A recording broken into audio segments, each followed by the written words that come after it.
All right, so if I'm gonna work additively now, I've already worked subtractively, if I'm gonna work additively, I just take my blank plate, and it's a really basic kind of simple process. I just take some ink, in this case I'm gonna print it with black just so you can see you know, contrast between this reddish brown color and the black. And it's just a lot like painting. I just need to make sure that I you know, get my sort of ink runny enough so that I can kind of paint it on there. So one of the things you can do is you can add just a touch of linseed oil. I just kind of dribble a little bit of it out there.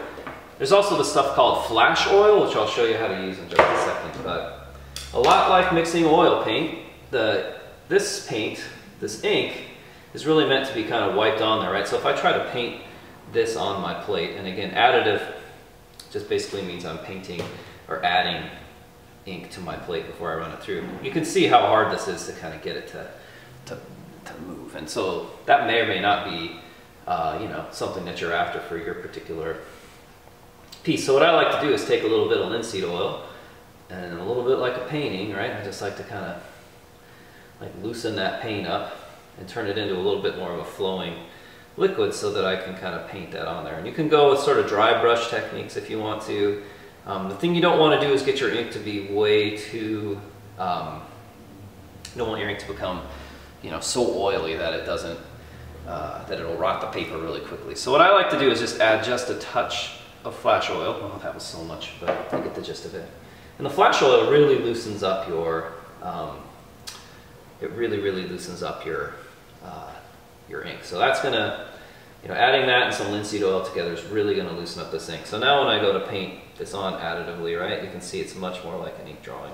You guys will see the difference in how these things print when we get ready to print it. So I can use any size brush I want to. I can paint whatever I want on here. I can go with you know, different colors if I want to. I can add this and I can go on there with my brush handle and scratch back into it. I can add ink to the plate and then I can reduce it so I can go back in and subtract away from it if I want to. There's all kinds of techniques that I can use to do this. I can do stuff like stamp on there. So if I have one of my stamps, there's no reason I can't stamp that stamp into my ink and then just add that onto the plate. So that could be a kind of a cool way to combine together a couple different things that you might be working on in the class. So, so there's that kind of technique. There's also an additive technique where I cut a stencil, right? So I make some sort of a little stencil, something like this, and I can, you know, do that, and I can tape it down, or I can just hold it, and then I just real carefully with my roller, I'll roll through that stencil and roll onto the plate. With any luck, it'll stick through there, and we'll get a chance to see what it looks like when we run it through the press.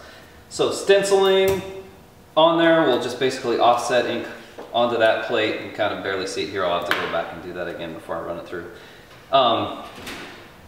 But I'm just adding ink, drawing directly on there. Remember, everything you write or do on here is going to be reversed. So if I write text, I need to make sure that I have it backwards. So, you know, if I go, "Hi Mom," frontwards, that's bad, right? That's not going to print. I need to go, you know,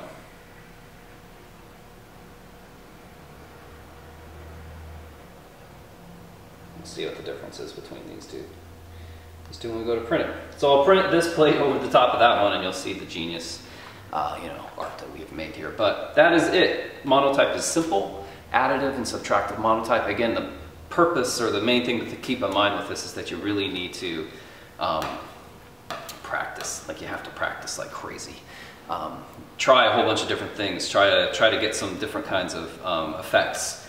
Don't just settle for the first thing that comes off the press. The way you're going to get a good grade in here is to make an actual really interesting and engaging image, which is going to require a little bit more effort. So, yeah, make sure that you put it in.